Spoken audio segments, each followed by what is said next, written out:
Halo sahabat inovasi, jumpa bersama saya Irni Novita dari Badan Litbang Provinsi Sumatera Selatan dalam acara One Day One Innovation. Satu hari, satu inovasi, tiada hari tanpa inovasi. Sahabat inovasi, saat ini inovasi menjadi sebuah keharusan. Dunia terus berubah, maka kita harus adaptif dan inovatif. Untuk menginspirasi, kami hadir dengan para inovator hebat dengan inovasi-inovasinya dalam acara One Day One Innovation. Sahabat inovasi, sejatinya buah sangat berguna untuk tubuh pertumbuhan maupun penggantian sel-sel yang rusak.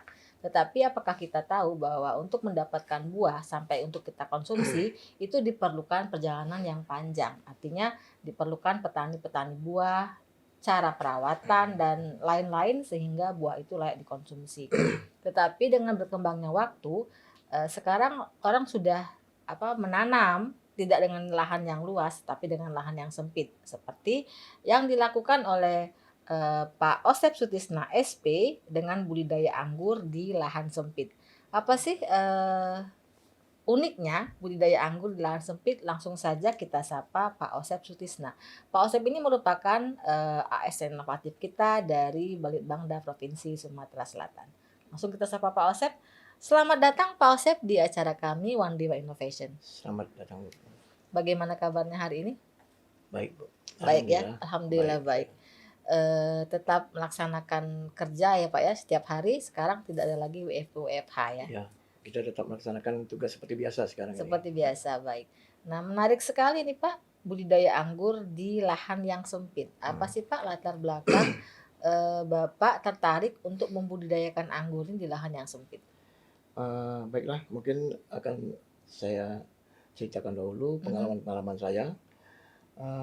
Kenapa saya memilih budidaya tanaman anggur di lahan yang sempit? Karena kita semakin hari, semakin setiap tahun itu kan pertambahan luas perumahan itu bertambah terus. Betul. Sehingga lahan-lahan pertanian mulai Semakin berkurang. Ya. Nah, akibatnya kita perumahan-perumahan juga sekarang ini setiap orang pasti kepingin memiliki penghijauan penghijauan di rumahnya. betul. Sedangkan mereka merasa, wah lahan saya sempit, Betul. tidak punya tempat lagi. Tapi tidak menutup kemungkinan itu kita bisa melaksanakan tanaman-tanaman itu di lahan-lahan yang sempit itu. Betul. Jadi kita bisa membagi lahan sempit itu menjadi seperti kita budidaya di menggunakan tambulan pot. Bisa menggunakan tambulan pot atau bisa menggunakan jenis yang lain juga, ada yang hidroponik, banyak pilihannya. Tapi saya memilih tanaman terfokus kepada tanaman buah, terutama tanaman anggur. Dulu tanaman anggur ini dinilai masyarakat itu sulit. Betul. Membudidayakannya. Saya pertama kali membudidayakan tanaman ini ada 2 tahun sebelum ke belakang ini, saya mencoba.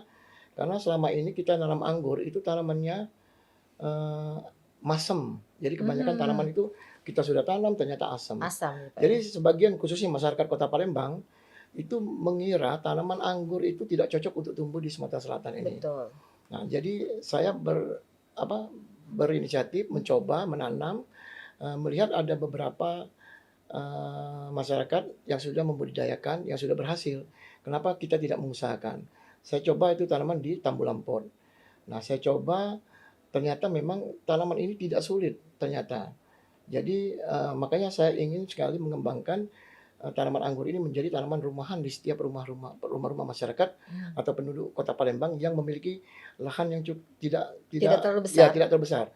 Jadi saya ada sudah beberapa lahan sempit di perumahan, mulai dari keluarga saya buat itu sudah ada beberapa yang kita bantu pembuatan lahannya, terutama di lahan saya sendiri di rumah itu sudah banyak tanaman yang berbuah dan juga sudah banyak masyarakat yang berkunjung ingin mencoba budidaya. Saya ingin menggerakkan rencananya itu nanti menjadi di rumah saya itu menjadi kampung saya itu menjadi kampung anggur. Jadi saya mencoba mempelopori, juga ada beberapa sponsor ya, termasuk orang-orang yang di belakang kita sudah kita tanam beberapa tanaman anggur dan mereka sudah mulai berhasil. Itulah menjadi cikal bakal nanti kita merubah tanaman kampung anggur di tempat saya. Tapi tidak menutup kemungkinan untuk masyarakat Kota Palembang, saya juga ingin membagikan bibit-bibit nantinya, ataupun bagi yang ingin konsultasi ataupun mencoba menanam anggur, silakan nanti ke tempat kita. Mhm. Jadi kita tanam di lahan, pertama kita menanamnya di tambu lampor itu, Mhm. dengan komposisi tanah, nanti kita kalau yang saya sendiri lakukan itu komposisinya satu tanah, Mhm. satu merang buruk. Berang itu ya, Merang padi buruk itu bakar? berarti merang Mhm. buruk itu merang yang sudah buruk tapi belum dibakar. Oh, belum Jadi dibakar. dia satu-satu dengan tanah. Tanah itu Mhm. tanah liat yang ada di sekitaran pinggiran sawah, Mmm. itu gunanya untuk supaya air itu tidak lepas. Oh, gitu. Jadi Menahan air air ya? itu masih tertahan oleh tanah itu. Baik. Untuk komposisi eee, Merang? merang itu untuk Iya. supaya dia menjadi genjah kan, jadi dia tanah itu, Gembur gitu? gembur gitu ya, Ah, gembur. gitu, baik. Ditambah dengan setengah merang bakar. Merang bakar Mmm. itu merang yang sudah Sudah terbakar, dibakar. itu menambah unsur karbon supaya tanaman kita subur, warnanya menjadi hijau. Bagus, Nah, ya. kemudian baru kita tambah seperempat, pupuk kohe kambing. Iya. Jadi kohe kambing. Nah, itulah komposisinya. Jadi satu satu berbanding setengah dan Mmm. berbanding seperempat. Komposisi kalau yang saya lakukan. Alhamdulillah pertumbuhannya subur dan dengan menggunakan pupuk selama penanaman, bagi yang ingin mencoba nantinya di Mhm. rumah, itu dengan pupuknya kita cukup memakai pupuk NPK Mutiara Mmm. atau NPK Grower Mhm. yang 15-15-15 itu. Mhm. Nah, itu cukup 1 sendok makan kita gunakan setiap minggu, 1 minggu sekali 1 minggu dipupuk? sekali. Oh, gitu. Tapi sebelumnya waktu pada saat kita pengelolaan itu dikasih dengan pupuk dasar dulu, Mhm. NPK, TSP dan KCL, ya Mhm. 1 sendok dosisnya, ditambah dengan 1 genggam, eee, dolomit, kapur dolomit Mmm. untuk menjaga pH daripada tanaman Tanah itu. tersebut ya? Setelah, 1 minggu kemudian itu Mhm. baru kita menggunakan tadi NPK yang sudah Mmm. dicairkan di 10 liter air itu setiap harinya, Gitu ya? gitu. Nah, kan kita ketahui ini, bertanam anggur ini Pak, biasanya kan di suhu yang dingin gitu, di iklim dingin. Nah, bagaimana Bapak, mensiasatinya? Karena kan di Palembang ini khususnya atau di Sumatera Selatan pada umumnya kan rata-rata suhunya panas gitu Ya, ya. Nah, apakah ada perbedaan dari segi hasil ataupun dari segi rasa gitu, Pak? kalau bibit itu Bu ya, kalau lihat kondisi sekarang ini memang bibit itu sudah, eee, beradaptasi memang sudah bibit untuk dataran rendah. Oh, Jadi memang begitu. untuk suhu yang Khusus panas ya? cukup. Tapi saya perhatikan pertama saya menanam dia tidak suka dengan kondisi lembab. Mhm. Jadi makanya kalau memang kita buka, kita nanam walaupun, ruangan kita sempit usahakan ada cahaya Cahaya, mataharinya. betul. Nah, jadi itu untuk menjaga kelembaban sehingga untuk menjaga tersebarnya jamur. Mhm. Nah, jadi, memang pertama kali penyakit yang sangat menyerang itu jamur dari anggur ini. Makanya kalau kita buka anggur, tanaman di rumah kita, jangan terlalu teduh, Mhm. tapi juga jangan terlalu panas. Panas. Kalau panas juga enggak apa-apa sebenarnya, tapi kita pasang dia ini, di atasnya tuh kita pasang plastik. Kalau rumah tuh istilahnya awning. Nah, Oh, jadi awning ya. plastik tapi matahari ada, Tetap tetap ada. tembus ya? Karena, anggur ini kurang suka dengan curah hujan yang tinggi. Tinggi, Jadi betul. kalau kita lihat tanahnya sudah terlalu basah, kita siramnya cukup 2 hari 1 kali. Mhm. Tapi kalau misalnya musim panas seperti sekarang ini di bulan 6 sampai 7 ini kan ada Mhm. musim panas Mhm. kemarau, Mhm. itu kita siram, kita lihat kondisi. Kalau memang dia sudah basah, nggak usah disiram. Tapi kalau dia kering, cepat keringnya, berarti kita harus siram 1 hari sekali. Mhm. Kalau dia ada hujan, kita nggak usah siram lagi. Tapi minimal kita lihat kondisi tanah itu Betul. lembab-lembab, tapi jangan terlalu kering. Nah, memang anggur yang sekarang yang sudah berkembang itu memang sudah untuk daerah dataran rendah panas. Oh, sudah Jadi adaptasi ya ya? adaptasi. Jadi memang sudah tidak lagi memerlukan yang suhu yang dingin. Dingin. Dia sudah normal pertumbuhannya. Alhamdulillah di rumah saya itu buahnya sudah mendekati normal, Bu. Mhm. Jadi jenis transfigurasi, Baikonur, Mhm. CRV, dan Mhm. satu lagi yang sudah berbuah itu Livia Mhm. sama Dickson, jenis Dickson. Mhm. Nah, itu yang sudah berbuah. Yang sudah Semua berbuah alhamdulillah normal. normal ya? Nah, itu. Baik.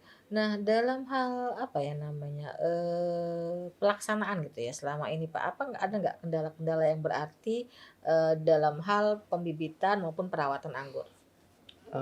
Kalau untuk kendala-kendala, memang tidak ada kendala yang berarti, hanya kita harus, eee, lebih dominan terhadap pengantisipasian Mhm. jamur. Jamur ya, baik. Jamur karena tanaman ini apabila dia sering terkena hujan, maka yang sering datang itu jamur. Mhm. Jadi kita upayakan setiap minggu Mhm. sekali, kalau tanaman kita tidak ternaungi pakai Mmm. UV Mhm. ataupun pakai paranet, itu kan hujan tinggi, Mhm. kita harus pakai fungisida.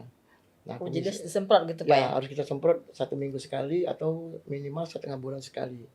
Dan pupuknya juga kita juga harus jaga setiap minggu sekali, Mhm. kita kasih pupuk eee, pertumbuhan generatif, yaitu menggunakan NPK atau NPK Mhm. grower. Mhm. Setiap setengah bulan sekali kita tambah lagi pupuk jenis lain seperti pupuk nama itu asam humat Mhm. dan aminosan. Nah, Mhm. itu untuk supaya kalau sudah lama kan tanaman tanah akan memadat. Madet. Akibatnya di bawah itu kan tanaman padat. Kalau kita Iya. kasih dengan aminosan dan humat, dia akan bakterinya akan mengurai, kemudian jadi tanahnya akan menjadi gembur Lembut kembali, bagus kembali. kembali drainasenya. Baik. Nah, Hmm. dalam hal apa ya, Pak, namanya, pembibitan gitu ya, Bapak menanamnya dari biji atau dengan ada sambung pucuk atau vegetatif lainnya sehingga agak lebih cepat untuk panen gitu Oh ya? ya, kalau bibit, alhamdulillah, kalau dari awal saya beli bibit Mhm. yang sudah jadi, yang sudah memang valid, yang Mmm. memang benar-benar buahnya dihasilkan sama dengan yang kita pesan itu. Mhm. Nah, kemudian setelah berikutnya saya tidak Mmm. lagi membeli bibit. Jadi saya membuat sendiri, Bu. Mhm. Nah, kita paling menyiapkan untuk batang bawahnya. Oh. Itu batang bawah itu ada menggunakan tanaman lokal, Mmm. tapi juga ada lokal yang impor. Mhm. Nah, kita kebanyakan kalau di sini kan ada jenis, kalau untuk cutting itu ada Isabella, ada RM, Red Mmm. Master, Mmm. ada lagi jenis Alfonso. Mhm.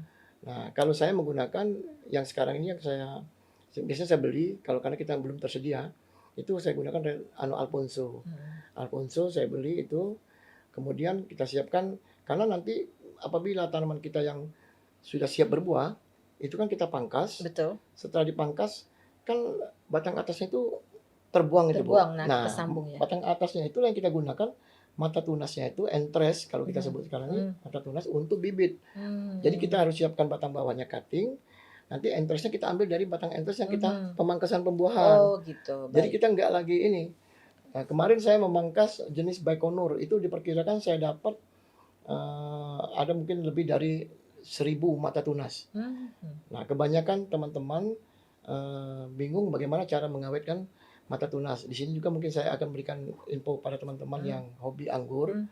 Jadi kalau ada mata tunas itu jangan dipotong dibuang, Mhm. kita gunakan. Tapi mereka kebanyakan, Pak, bagaimana katanya ada yang menanyakan sama saya, bagaimana cara mengawetkan mata tunas itu. Jadi mata tunas itu saya bungkus setelah kita potong, kita Iya. ambil panjang sekitar 20 cm, kita bungkus semua, Bu, untuk supaya jangan sampai ada penguapan. Nah, kalau ada penguapan kan dia nanti kering lama-lama. Betul. 1 minggu kering. Nah, itu saya bungkus, setelah bungkus nanti dibungkus lagi dengan koran, dibungkus lagi dengan plastik, baru kita masukkan di dalam kulkas yang untuk sayur tuh yang di bagian Mhm. bawah. Jadi dia Itu lebih bisa awet tahan, ya? ya, Oh, sampai baik dengan 3 minggu. baik. Saya pernah menahankan sampai 3 minggu lebih. Jadi kita masih bisa menggunakan bibit. Kebanyakan Mmm. habis mangkas, itu 1 hari 2 hari kan kering dia. Kering dia? Nah, itu atau kita celupkan di bagian bawahnya itu ke dalam air. Itu masih bisa bertahan juga 1 minggu. Nah, dari situ saya bikin bibit. Mhm. Alhamdulillah tiap kali bibit saya bikin 100 bibit, 100 bibit. Itulah dari mata tunas kita itu sayang kan kita bikin Mmm. karena Mmm. kita sudah tahu hasilnya. Oh, ini batangnya sudah valid, buahnya sudah bagus. Baikonur. Nah, ini akan saya kembangkan. Dalam hal perawatan gitu, maksudnya gini kan setelah kita tanam ini Pak ya, tunasnya itu berapa lama sampai dia bisa bertunas dalam arti dia menghasilkan buah sehingga bisa dipanen? Oh. Jadi kalau kalau untuk kita hitung dari bibit ya, Mhm. kita bikin bibit itu setelah kita sambung Iya. sambung grafting, jadi menggunakan pucuk dari mata tunas dari tanaman Mhm. yang lain itu dari kita grafting sampai dengan bisa kita tanam itu berkisar umurnya mencapai hampir mendekati 2 bulan. Jadi Mhm. dia tanamannya sudah mencapai 30 sampai 40 cm. Baik. Nah, seperti ini kita tanam. Dari kita tanam itu sampai dia menghasilkan buah, itu ada beberapa jenis tanaman juga, Bu. Ada Mhm. yang dia genjah, Mhm. ada yang memang tanaman itu tumbuhnya harus agak panjang. Jadi Mhm. kalau yang genjah itu seperti Baikonur, Dickson, Transfigurasi, itu kalau kita tanam dari hari setelah tanam sampai dengan dia keluarkan bunga, itu bisa mencapai 8 bulan. 8 Ada yang bulan. pernah saya mencapai 6 bulan dengan Mhm. kondisi, tanda kutip harus subur lah gitu kan, Mhm mhm. perawatan kita subur. Itu bisa mencapai 8 bulan bisa kita lakukan pemangkasan awal pembuahan. Nah, buah setelah dia mengeluarkan kita pangkas, itu dari kita pemangkasan mengeluarkan, brokoli buah itu Mhm. mencapai 21 hari. Dari Mmm. kita pangkas, itu pangkas pembuahan nanti itu anggur itu kita gundulkan. Mhm. Nah, itu kita gundul kan, kita ambil batang-batangnya paling, 5 mata tunas, Mhm. kita potong, sisanya kita ambil untuk Hmm. bibit. Nah, yang 5 tadi, tunas ini setelah kita pangkas, itu daunnya dibuang, nanti itu 21 hari mengeluarkan brokoli buah. Oh, begitu. Nah, dari brokoli buah sampai dengan buah bisa Buah, dipanen, ya. itu 3 bulan. 1 tahun lah, Pak, ya, kalau kalau secara kasat mata untuk dihitung sampai dia bisa panen? Panen, ya. Oh, baik. Dan dalam hal sampai ke panen tersebut, Pak, banyak nggak sih, Pak, kendala selain pupuk? Apakah dia nanti, mati atau apa atau gitu, Pak? Oh itu, kalau dari kita berbuah sampai ke panen, Mhm. itu tidak ada perawatan khusus, hanya kita setiap minggu, syarat pembuahan juga saya jelaskan dulu, Mhm. dari kita mau pemangkasan pembuahan, itu kita harus beri pupuk, 3 pupuk generatif yang untuk Mhm. vegetatif yang untuk Mhm. pembungaan, Mhm. yaitu menggunakan pupuk MKP, Mhm. kedua menggunakan pupuk KNO3, Mhm. dan ketiga kita menggunakan pupuk boron. Mhm. Inilah untuk pupuk yang perangsang pembungaan Mhm. selama 1 bulan, 3 minggu Mhm. berturut-turut. Mhm. Jadi Mhm. minggu ini kita kasih, minggu depan kita kasih, minggu sekali kita kasih. Nah, minggu keempatnya kita pemangkasan dengan dosis 1 sendok makan per jenis pupuk Mhm. setiap tanaman. Jadi 3 jenis tadi 1 sendok, 1 sendok, 1 sendok dilarutkan ke dalam 10 liter air. Itu dikasihkan 1 tanaman Mhm. selama 3 minggu berturut-turut. Minggu keempat kita lakukan pemangkasan. Nah, setelah kita pemangkasan, keluarlah dia bunga, Iya. calon bunga, itu brokoli nanti jadi buah. Itu kita kasih pupuknya, Untuk buah, ya? untuk buah itu kita kasih supaya dia buahnya besar. Karena dulu pertama kali saya pupuk hanya 1 kali. Saya takut ngasihkan pupuk yang lain. Ternyata buah berikutnya ngecil. Kecil. Nah, jadi setelah yang periode kedua berbuah lagi, itu saya kasih pupuk NPK Grower Mhm. setiap minggu 1 sendok makan dilarutkan dalam 10 liter air setiap Mhm. minggu karena dia untuk mengisi nutrisi makanan dia. Mhm. Makanya alhamdulillah buahnya 17 Besar, tompol ya iya, besar-besar dia keluar. gitu ya, Itu baik. 17 tompol. Nah, dalam hal, panen gitu ya, tidak Heeh. ada perilakuan khusus, Pak, ya, untuk panen ya? Ini aja ya, ambil saja gitu ya? Kalau untuk panen tidak ada perlakuan khusus, hanya saja setelah panen kita lakukan pupuk berat. Pemupukan lagi gitu Ya, ya? pupuk berat bukan lagi kita menambahkan kohe kambing kembali. Kita tambahkan Mhm. kohe kambing kurang lebih, kalau di kilo kan 1/2 kilo atau 1 kilo lah kita lingkarkan.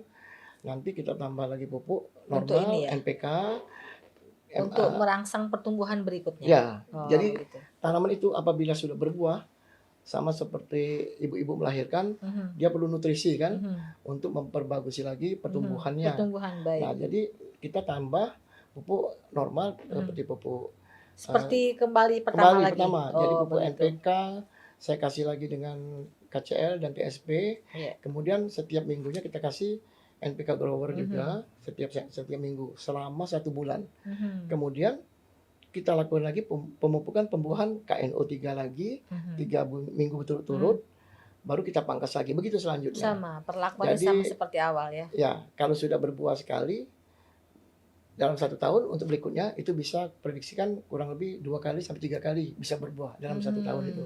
Sudah, dia Bisa kita prediksi ya? ya kita Baik, buahkan kembali baik, baik, dengan catatan tanamannya subur. baik. Nah itu.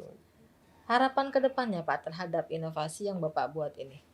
Ya, kalau harapan ke depan, saya berharap masyarakat kita Mhm. bisa lebih mengenal tanaman anggur, Mhm. juga bisa menanam anggur di setiap rumah, Mhm. khususnya kita di Sumatera Selatan ini Mhm. saya ingin mengembangkan, supaya masyarakat, berpikir tanaman anggur itu bukan lagi tanaman yang sulit. Nah, tanaman anggur Jadi muda tanaman ya? itu tanaman yang mudah, hanya tinggal kita kemauan untuk merawatnya. Betul. Setelah itu pemupukan yang berimbang, Mhm.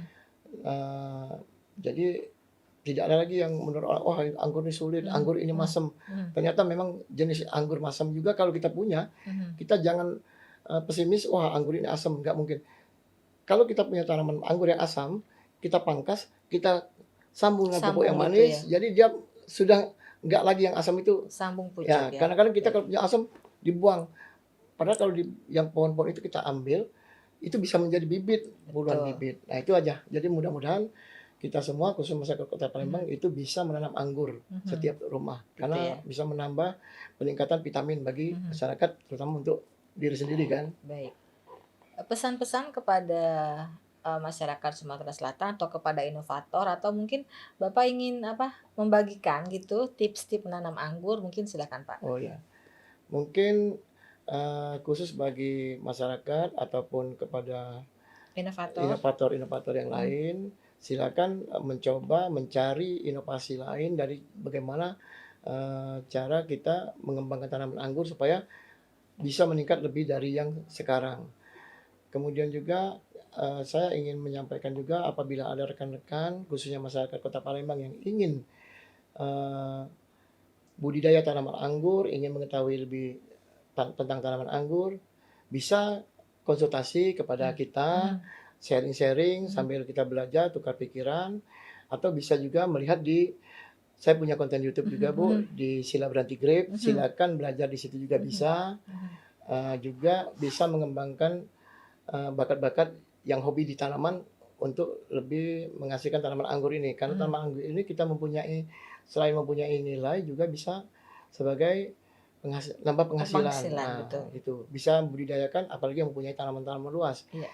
Di tanaman yang sempit aja kita bisa mengusahakannya, apalagi kalau kita memiliki lahan yang sangat luas. Baik Ini sangat menjanjikan, baik. itu. Terakhir ini Pak, ucapan terima kasih kepada pihak-pihak yang telah membantu Bapak dalam pelaksanaan inovasi ini. Silakan Pak. Oh ya, saya ucapkan, banyak-banyak terima kasih terutama kepada Bapak Gubernur Sumatera Selatan yang sudah bisa memberikan, motivasi kepada masyarakat untuk mengembangkan ilmunya secara luas, juga, kepada Bapak Wakil Gubernur kita. Saya tahu beliau juga memang orang yang hobi bertanaman dan berkebun, sehingga membuat kita berinovasi bagaimana kita memiliki, kepingin menjadi, seperti beliau. Mhm Kemudian juga kepada Bapak pimpinan saya di kantor, terutama Bapak Kepala Balitbangda Provinsi Sumatera Selatan, yang juga telah memberikan banyak bimbingan, mengenai kepada kami, terutama saya dulu pernah di STP, jadi bisa mengembangkan, seluruh aspirasi kita ke mhm. STP itu, karena kita punya lahan di sana. Ya, Nah, sampai sekarang juga di sana saya lihat sudah mengembangkan tanaman anggur. Mudah-mudahan ke depan kita akan meningkatkan tanaman anggur ini menjadi tanaman yang, rumahan gitu, Bu. Terima kasih. baik. Terima kasih atas kehadiran Bapak Osep Sutisna SP dengan Ya, inovasinya budidaya anggur di lahan sempit. Mudah-mudahan ke depannya seperti harapan Pak Osep tadi bahwa Sumatera Selatan atau Palembang masyarakatnya akan mulai berbudidaya tanaman anggur di lahan pekarangannya sendiri walaupun sempit tapi ya, bisa menghasilkan ya, dan juga selain sebagai hobi juga bisa meningkatkan penghasilan minimal ya, kita bisa untuk konsumsi pribadi dan ya. juga untuk tetangga-tetangga terdekat kita. Untuk informasi lebih lanjut, Anda dapat memberikan komentar, like, and subscribe di YouTube podcast kami, One Dewa Innovation. Kita juga punya jurus 4S, setiap orang adalah inovator, setiap masalah peluang inovasi, setiap solusi harus sinergi, dan setiap inovasi harus konkret hasilnya. Nantikan setiap hari di YouTube podcast kami yang tayang setiap hari. Sampai jumpa di podcast kita selanjutnya dan salam Salam inovasi. inovasi.